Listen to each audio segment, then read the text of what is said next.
친근한 할아버지 같은 빌 게이츠. 하지만 이런 이미지는 완전히 조작된 것이었습니다. 실제 그의 본 모습은 전혀 달랐죠. Well, he's dead. In general, you always have to be careful. 자상한 웃음 뒤에 숨겨진 그의 본 모습은 최근 이혼과 성추문을 통해 세상에 폭로되었습니다. 성추문. 빌 게이츠는 23년의 결혼 생활 끝에 아내 멜린다 게이츠와 이혼을 발표했습니다. 이혼의 중심에는 포주 제프리 앱스타인이 놓여 있었죠. 빌 게이츠와 절친한 사이로 알려진 앱스타인은 사실 성에 광적으로 집착하는 성 중독자였습니다. 특히 그는 어린 소녀들과 성관계를 맺는 것을 좋아해 아예 자신만의 프라이빗한 섬을 구매하고는 그 섬으로 소녀들을 불러들여 문란한 성관계를 즐겼죠. 심지어 자신의 주변 사람들도 그 섬에 방문해 즐길 수 있도록 도와주고 돈을 받는 포주 역할까지 했다고 합니다. 소름 끼치는 것은 그의 집과 섬 주위에 수십 개의 CCTV가 설치되어 있었다는 것인데요. 빌 게이츠도 그의 음흉한 호의를 피해갈 수 없었습니다. 앱슈타인은 침실에 설치한 CCTV로 사람들이 성관계 맺는 영상을 모두 저장해 두었다고 합니다. 나중에 이들을 협박하기 위한 용도였죠. 그는 CCTV 영상이 담긴 CD에 하나하나 누가 누구와 관계를 갖는 것인지 이름으로 기록해 두었다고 합니다. 협박을 하기 위해 영상을 보낼 때 수많은 영상 중 당사자의 것을 찾기 어려우니 자신만의 CD 관리 방법을 고안한 것이었죠. 한편 집 밖의 CCTV는 여자들이 섬을 도망가지 못하도록 감시하는 용도였습니다.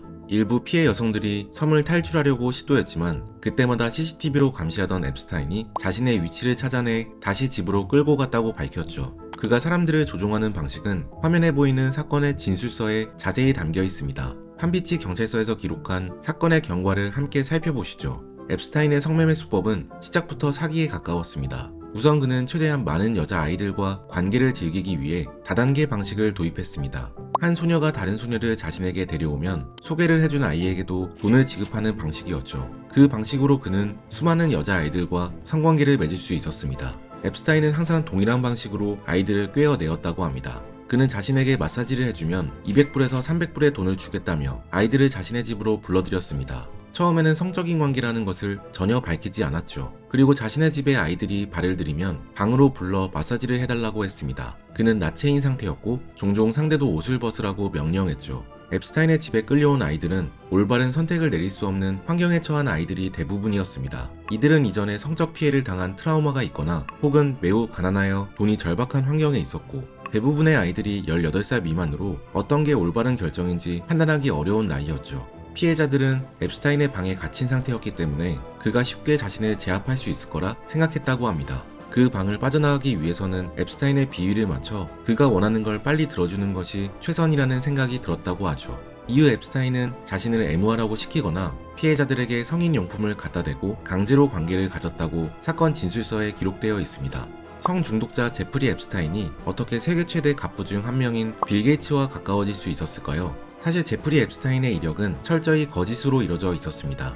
그는 대학 학위가 없었지만 거짓으로 이력을 꾸며내 투자은행에 입사했습니다. 그 후 그는 빅토리아 시크릿 회장 레슬리 웩스너의 전속 자산관리사가 되었습니다. 일부 사람들은 그가 동성애자인 척 레슬리에게 몸을 팔아 회장의 마음을 샀다고 하죠. 어쨌든 한 명의 거물을 잡은 앱스타인은 이때부터 그와의 인맥을 이용해 여러 유명인사들에게 접근했습니다. 사람들에게 자신이 레슬리의 양아들이라거나 레슬리의 해결사라고 과시하며 인맥을 넓혀 나간 것이죠. 전 대통령인 빌 클린턴, 도널드 트럼프도 모두 그와 친밀한 관계를 유지했다고 알려져 있습니다. 그는 자신의 집에 도널드 트럼프나 빌 클린턴과 함께 찍은 사진을 전시하며 인맥을 과시해 또 다른 유명인들을 소개받았고 이런 방식으로 앱스타인은 빌 게이츠와도 연을 맺게 되었습니다. 빌 게이츠의 아내 멜린다 게이츠는 처음부터 앱스타인이 싫었다고 합니다. 그는 빌 게이츠에게 그와 어울리지 않는 것이 좋겠다고 조언했죠. 하지만 빌 게이츠는 아내의 말을 듣지 않았다고 합니다. 멜린다 게이츠는 남편이 앱스타인과 친하게 지내자 혹시 자기가 사람을 잘못 판단한 것일까 싶어 일부러 앱스타인을 만나러 갔다고 합니다. 하지만 막상 그를 만나보니 역시나 자신의 예상대로였다고 하죠. Regretted it from the second I stepped in the door. He was abhorrent, evil personified. 제프리 앱스타인의 범죄가 세상에 드러나고 그가 여성들을 성적으로 착취한 사실이 밝혀지자 곧바로 빌 게이츠는 그와의 친분을 부인했습니다. 그는 단순히 자선사업에 기부를 받기 위해 앱스타인과 만남을 가졌을 뿐이라며 앱스타인이 기부를 해주지 않자 그와의 관계를 끊었다고 밝혔습니다. 그 이상의 사적이거나 사업적인 관계는 없다고 주장했죠. 하지만 많은 사람들은 그를 믿지 않았습니다. 심지어 그의 아내 멜린다 게이츠조차 사설 탐정을 찾아가 자신의 남편이 앱스타인의 범죄와 관련이 없는지 물었다고 합니다. 그리고 곧 충격적인 사실이 밝혀지게 되죠. 앱스타인의 죽음. 친분이 없었다는 빌 게이츠의 주장과는 달리 경찰이 압수한 앱스타인의 달력에는 빌 게이츠와의 약속 일정이 여러 번 적혀 있었고, 앱스타인의 밑에서 일했던 직원은 빌 게이츠가 앱스타인의 집에까지 놀러 왔었다고 증언했습니다. 심지어 뉴욕 포스트는 앱스타인이 빌 게이츠에게 돈까지 뜯어냈다며 빌 게이츠가 앱스타인의 조정당에 특정 재단에 기부했다는 이메일을 공개했죠. 그리고 얼마 안 있어 빌 게이츠와 앱스타인의 진짜 관계가 세상에 밝혀지게 됩니다. 사실 빌 게이츠는 앱스타인에게 자신의 비밀을 들켜 협박을 받고 있었던 것인데요. 과거 빌 게이츠는 혼외 관계를 갖고 있었는데 상대는 20대의 밀라 안토노바였죠. 밀라 안토노바는 러시아 사람으로 브릿지 게임 선수였습니다. 사실 밀라는 앱스타인과도 친분이 있던 사이였는데요. 그녀는 앱스타인에게 뉴욕의 집과 학교 등록금을 지원받고 있었습니다. 앱스타인이 여자들에게 돈을 지원해주는 경우 항상 그는 대가로 성관계를 요구했기 때문에 언론에서는 혹시 그녀가 앱스타인과도 관계가 있었는지 물었습니다. 이 질문에 밀라는 앱스타인이 아무런 대가 없이 베풀어준 자선이었다고 선을 그었죠. 어쨌든 밀라는 빌 게이츠와 브릿지 게임 경기를 하며 친해졌고 그와 사적인 만남을 이어나가게 됩니다. 그러다 둘의 불륜 관계가 우연히 앱스타인에게 들키게 되죠. 앱스타인은 빌 게이츠의 약점을 이용해 그에게 돈을 뜯어내려고 했습니다. 당시 앱스타인은 부자들에게 합법적으로 돈을 뜯어내기 위해 자선재단 펀드를 설립하고 있었습니다. 이 펀드는 최소 약 1,000억 원 이상의 금액부터만 받아주는 것으로 만약 이 펀드에 돈을 내게 되면 앱스타인에게 수수료를 수십억 원을 내야 하는 구조였죠. 이 펀드를 성공적으로 운영하기 위해서는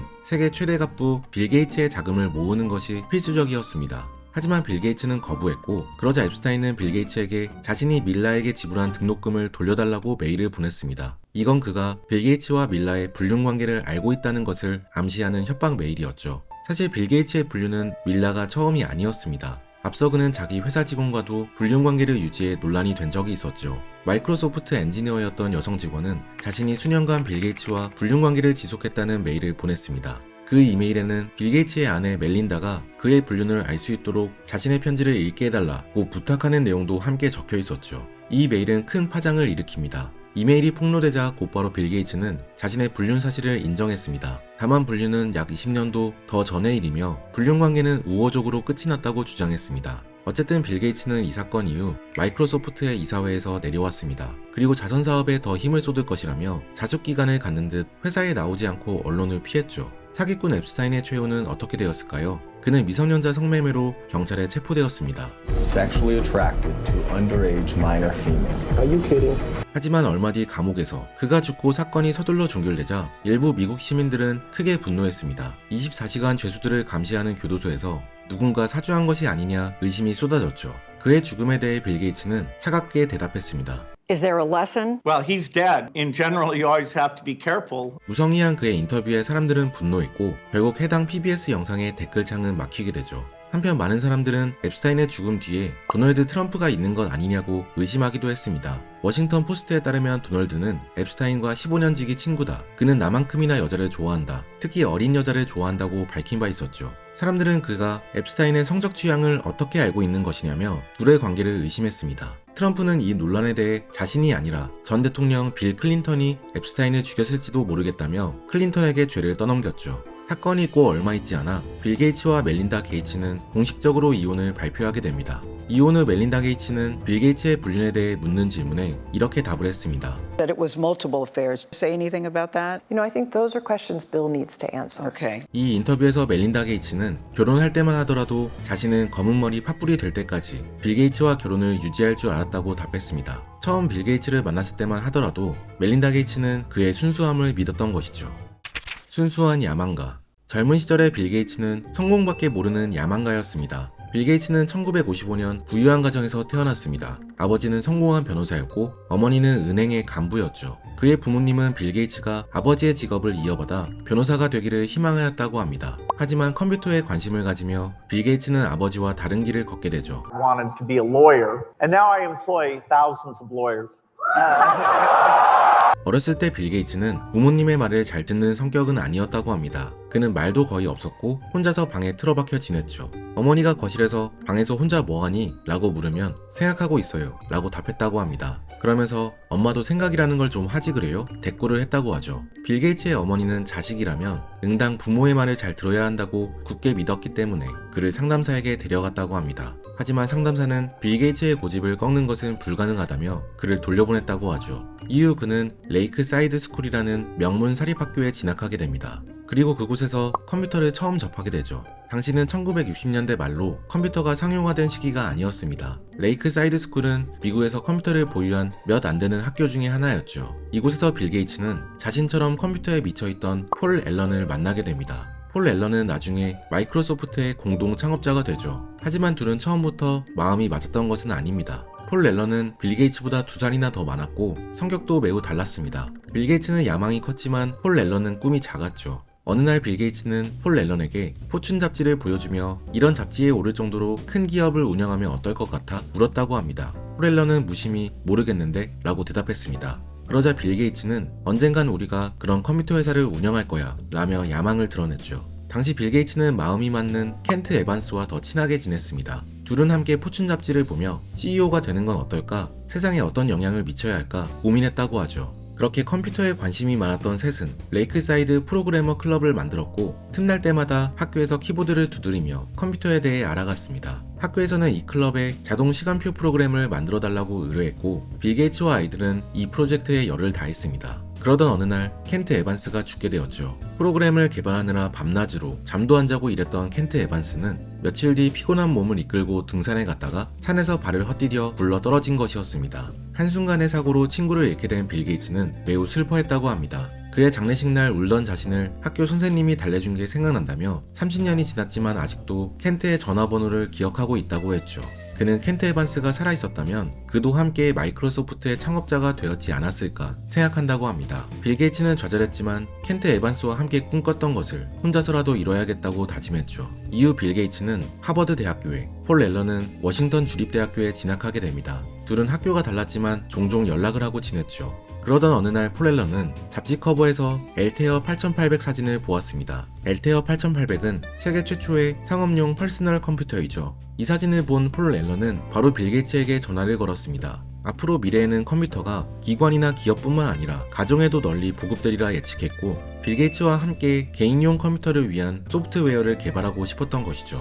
둘은 함께 마이크로소프트라는 회사를 설립합니다. 회사 이름의 의미는 초소형 컴퓨터 소프트웨어의 줄임말로 무명의 컴퓨터 괴짜가 세운 회사답게 사명부터 철저히 기술자적 시각에서 지어졌죠. 이후 빌 게이츠는 하버드를 중퇴하고 사업에 올인하기 시작합니다. 이 점에서 일부 사람들은 빌 게이츠가 부유한 가문 출신이니 중퇴도 가능한 것 아니었겠냐고 지적하는 사람도 있는데요. 집에 돈이 많으니까 새로운 시도도 가능한 것이라고 말이죠. 실제로 당시 빌 게이츠와 똑같은 상황 속에서 정반대의 선택을 한 사람이 한 명 있었습니다. 바로 초창기 멤버였던 몬테 데이빗 도프였죠. 빌 게이츠와 함께 하버드를 재학 중이던 몬테는 빌 게이츠, 폴 앨런과 동거하며 마이크로소프트 회사의 소프트웨어 개발 일부를 담당했었습니다. 이후 몬테가 이를 곧잘해내자 빌 게이츠는 그에게 자신처럼 아예 학교를 그만두고 풀타임으로 사업에 전념하면 어떻겠냐고 제안했죠. 그에게 마이크로소프트의 공동 창업자가 될 기회가 온 것입니다. 그 제안을 받고 몬테는 큰 고민에 휩싸입니다. 몬테는 두 가지가 마음에 걸렸다고 합니다. 우선 셋은 친구 사이이긴 하지만 몬테는 빌 게이츠가 불편할 때가 많았다고 합니다. 빌은 자신의 뜻대로 일이 안 풀리면 몹시 화를 내곤 했어요. 그는 갈등을 좋아했고 저는 그런 게 불편했죠. 게다가 몬테는 빌 게이츠처럼 여유로운 가정 형편이 아니었습니다. 그는 빨리 대학교를 졸업하고 대기업에 취직해서 돈을 벌어 가족을 부양해야겠다고 생각하고 있었죠.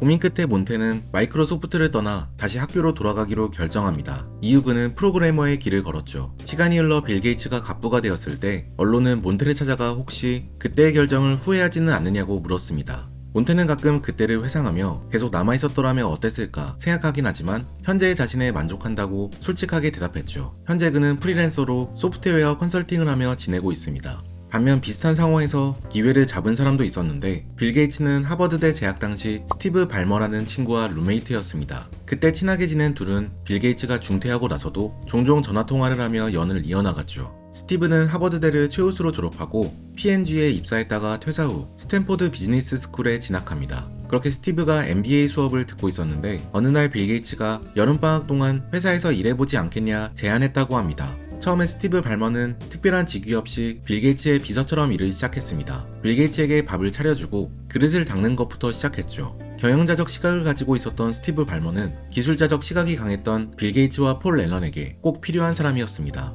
빌 게이츠는 매우 내성적인 사람인 것에 비해 스티브 발머는 대학교 때부터 여러 동아리의 회장을 맡을 정도로 외향적인 사람이었고 영업 부문에 특화된 사람이었습니다.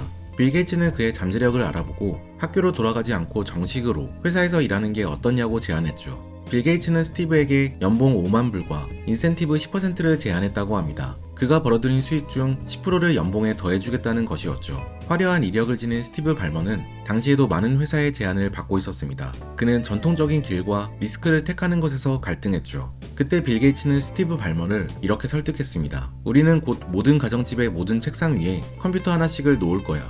스티브는 빌 게이츠의 비전을 믿었고 결국 학교로 돌아가지 않았습니다. 이 선택은 그의 인생을 바꿨죠. 스티브 발머가 마이크로소프트에서 첫 번째로 맡은 주 업무는 IBM과의 계약을 따오는 일이었습니다. 컴퓨터 제조업체인 IBM은 IBM 컴퓨터에 들어갈 운영체제를 만들어줄 회사를 찾고 있었습니다. 빌 게이츠는 이 계약을 스티브 발머에게 맡겼고 그는 성공적으로 계약을 따오게 됩니다. 이후 회사는 급성장하게 되죠. 막상 이렇게 되니 스티브 발머에게 수익의 10%를 주는 것은 회사에 너무 큰 부담이 되었습니다. 빌 게이츠는 스티브에게 당장 수익의 10%를 받는 대신 회사 지분의 8%를 받는 게 어떻냐고 제안했죠. 스티브 발머는 그의 제안을 받아들였습니다. 이후 마이크로소프트 주식이 상장되며 최대 주주였던 빌 게이츠, 폴 앨런, 스티브 발머는 모두 큰 돈을 벌게 되었습니다.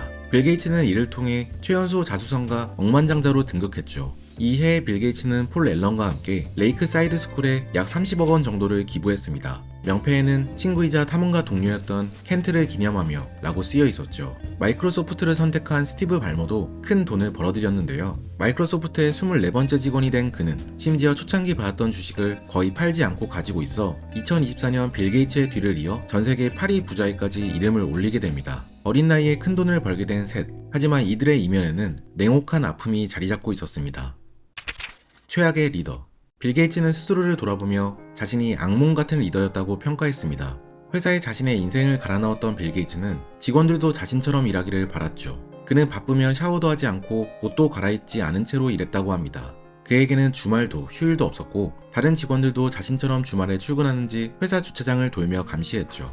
한 직원이 4일간 81시간을 일해 하루 연차 쓰고 쉬겠다고 하자 이해가 안 간다는 듯 그를 노려보았다고 합니다. 또 그는 업무에 있어서 매우 공격적인 성격이었습니다. 직원들이 자신의 기준에 맞지 않으면 소리를 지르며 화를 냈죠. 공동 창업자인 폴 앨런이나 스티브 발머에게는 더욱 가혹하게 피드백을 했습니다. 내가 세상에서 들어본 가장 멍청한 말이야 라며 소리친 적도 많았다고 하죠. 그가 직원에게 피드백 주는 영상이 남아있는데요. 함께 보도록 하겠습니다. That's ridiculous. I'm not using this thing. You guys never understood. You never understood the first thing about this. 빌 게이츠는 점차 나이가 들면서 화를 덜 내게 되었다고 합니다. 그는 불만이 있을 때면 직설을 꽂는 대신 얼굴을 찡그리는 것으로 불만족스러움을 표현했죠.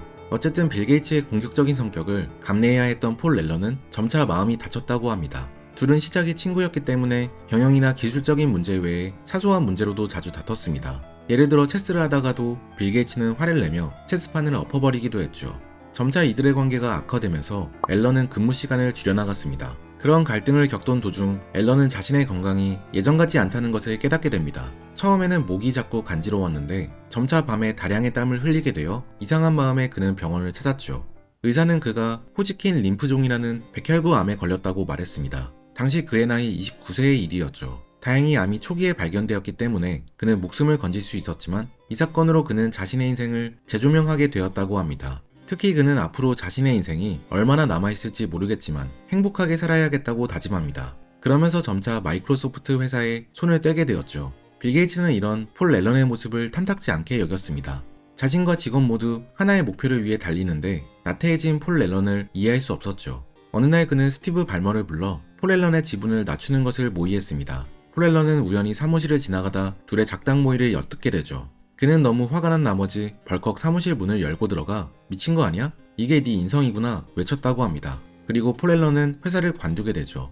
이후 시간이 흘러 빌 게이츠는 앨런을 찾아가 사과를 전했습니다. 앨런은 자신에게도 잘못이 있다고 반성했습니다. 차라리 대놓고 너랑 일하는 거 지옥 같아 라고 이야기해보면 어땠을까 생각한다고 합니다. 당시에는 그도 빌 게이츠에게 화가 난 상태였고 감정을 표현하는 데에 미숙했기 때문에 솔직하게 자신의 감정을 털어놓지 못했던 것이죠. 회사가 커질수록 빌 게이츠는 회사 내에서 거의 신적인 존재가 되어갔습니다. 원래부터 내향적이던 그는 직원들과 직접 접촉하는 대신 이메일을 통해 소통했습니다. 직원들 관리는 스티브 발머가 도맡았죠. 하지만 이런 내향적인 빌 게이츠도 한 직원에게는 용기를 낸 적이 있습니다. 바로 자신의 아내가 될 멜린다 게이츠에게 데이트 신청을 한 것이죠. 사내 커플. 빌 게이츠의 아내 멜린다는 원래 마이크로소프트의 직원이었습니다. 듀크 대학교에서 컴퓨터 공학과 경제학을 전공한 멜린다는 학교를 졸업하고 당시 가장 빠르게 성장하던 마이크로소프트에 취직했죠. 그녀가 취업하고 4개월쯤 지냈을 때 멜린다는 엑스포로 출장을 가게 되었습니다. 출장에서 회사 직원들 모두 저녁 식사를 함께 하게 되었는데 식당에서 우연히 멜린다는 빌 게이츠의 옆자리에 앉게 됩니다. 둘은 저녁을 먹으며 함께 대화를 했고 서로에 대한 호감이 싹트기 시작하죠. 멜린다는 빌 게이츠가 매우 재밌었다고 합니다. 몇 달 후 빌 게이츠는 마이크로소프트의 주차장에서 함께 식사 자리 가지는 거 어떠냐고 자신의 마음을 고백하였죠. 둘은 6년간 교제 끝에 1993년 약혼했습니다. 그리고 이듬해 하와이에서 결혼식을 올렸죠. 행복한 결혼 생활이었지만 딱 하나 이상한 것이 있었습니다. 바로 빌 게이츠와 전 여친과의 관계였죠. 빌 게이츠는 멜린다를 만나기 전 5살 연상의 앤 윈블라드를 사귀었습니다. 둘은 약 3년간 교제했죠. 37살이었던 앤은 결혼이 급했습니다. 그래서 빌 게이츠에게 언제쯤 결혼할 것이냐고 재촉했다고 합니다. 하지만 32살이었던 빌 게이츠는 결혼이 전혀 급하지 않았습니다. 그는 자유를 즐기고 싶었죠. 결혼관의 차이로 계속 부딪히던 둘은 결국 헤어지게 됩니다. 그리고 얼마 안 있어 빌 게이츠는 9살 연하의 멜린다 게이츠와 사귀기 시작했죠. 하지만 앤과의 관계도 완벽히 끊지 않고 계속해서 친구 사이로 남았습니다. 빌 게이츠는 멜린다와 사귀면서도 종종 앤과 전화통화를 하거나 그녀를 만나곤 했습니다. 심지어 여자친구 멜린다와 결혼하려고 하는데 어떻게 생각하냐며 조언을 구하기도 했죠. 앤은 멜린다의 지능이 높으니 너랑 잘 맞을 거야 라고 답했다고 합니다. 둘의 우정은 빌 게이츠와 결혼한 이후에도 지속되었습니다. 빌 게이츠는 아직도 1년에 한 번씩 앤의 별장에 방문해 함께 행글라이드를 타거나 해안가를 걸었다고 하죠. 아내 멜린다는 화가 났지만 빌 게이츠의 고집을 꺾지 못해 둘의 관계를 용인해줄 수밖에 없었습니다. 이 점 외에 둘의 결혼 생활은 대체로 무난하게 흘러갔습니다. 멜린다와 빌 게이츠 사이에는 3명의 자식도 태어나게 되죠. 하지만 얼마 후 빌 게이츠의 인생에 큰 위기가 들이닥칩니다. 바로 미국 법무부가 마이크로소프트를 상대로 소송을 제기한 것이죠. 1998년 미국 정부는 마이크로소프트가 시장을 불공정하게 독점하고 있다며 회사를 기소했습니다. 이 소송은 인터넷을 중심으로 하는데요. 인터넷을 이용하기 위해서는 인터넷 익스플로러나 크롬 등 인터넷 콘텐츠에 접근할 수 있는 웹 브라우저를 이용해야 합니다. 당시에는 넷스케이프라는 유료 서비스가 시장을 장악하고 있었죠. 뒤늦게 마이크로소프트는 인터넷의 중요함을 깨닫고 인터넷 익스플로러를 시장에 내놓았습니다. 하지만 반응이 좋지 않았죠. 마이크로소프트는 경쟁사 넷스케이프를 꺾기 위해 윈도우에 무료로 익스플로러를 끼워 넣었습니다. 그리고 심지어 넷스케이프를 사용할 경우 컴퓨터를 느리게 만들거나 에러가 뜨게 만들었죠. 일반 소비자들은 어찌되었든 유료가 아니라 무료로 인터넷을 사용할 수 있어 크게 반색을 표했지만 정부는 이를 독점적 행위라고 규정했습니다. 그리고 빌 게이츠의 긍정적인 여론의 반응을 뒤엎기 위해 그의 진술 영상을 공개했죠. What non-Microsoft browsers were you concerned about? And what about it? I don't know what you mean concerned. 검사가 묻는 질문에 말꼬리를 잡고 늘어지는 빌 게이츠. 영상이 공개되자 그의 불성실한 태도가 논란이 되었습니다. 일부 신문사는 성실하게 조사에 임하지 않는 빌 게이츠의 모습을 크게 비난했죠. 뉴스위크 기사에서는 그가 하도 기억이 나지 않는다고 여러 번 말해 심지어 재판장도 웃음을 터뜨릴 정도였다고 했죠. 그럼에도 여론은 계속 그를 사랑했습니다. 오히려 정부가 자수성가 사업가를 탄압하는 것으로 보기도 했죠. 이 증언 영상이 미국 전역에 틀어졌음에도 빌 게이츠에 대한 지지자층은 전혀 줄지 않았다고 합니다. 하지만 법적으로 이 사건은 마이크로소프트의 패소로 끝이 나게 됩니다. 법원은 마이크로소프트가 독점금지법을 위반했다며 회사를 2개로 분할하라고 명령했죠. 윈도우 운영체제와 오피스 및 인터넷 익스플로러 등 소프트웨어 회사 2개로 쪼개라는 것이었습니다. 마이크로소프트는 이 판결을 받아들이지 않고 항소했습니다. 결국 미 법무부는 회사를 분할하는 대신 앞으로 마이크로소프트가 다른 소프트웨어도 자유롭게 탑재할 수 있도록 명령하는 것으로 사건은 막을 내렸죠. 이 사건 이후 빌 게이츠는 마이크로소프트 CEO의 자리에서 내려옵니다. 스티브 발머가 다음 CEO로 자리하게 되죠. 은퇴와 재혼. 빌 게이츠는 은퇴 이후 자선사업에 몰두합니다. 그는 아내 멜린다 게이츠와 함께 빌과 멜린다 게이츠 재단을 세워 지구온난화, 교육, 건강 등 전 세계 문제를 풀기 위해 애쓰고 있죠. 그는 자신이 처음 재단을 시작했을 때만 하더라도 5살 이하 아이들의 사망 숫자가 1000만 명 이상이었는데 18년이 지난 지금 500만 명으로 절반 가까이 줄었다며 앞으로도 이 수를 줄여나가겠다고 밝혔습니다. They say inequity has been with us since and will be with us until the end. I completely disagree. 사회활동에 있어 아내 멜린다 게이츠도 그와 뜻을 같이 했습니다. 그녀가 빌 게이츠와 결혼하던 날 멜린다는 시어머니에게 편지를 한 통 받았습니다.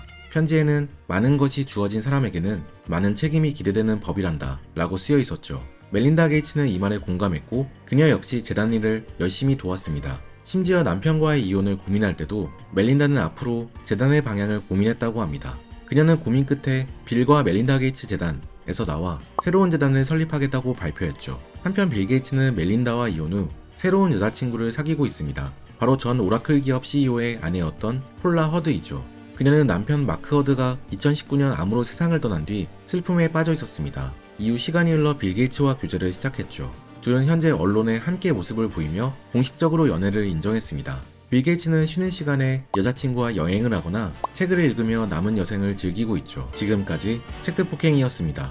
오늘 함께 읽은 책 화이어트, 저자 수정 케인. I know that I'm well away from being a perfect guy.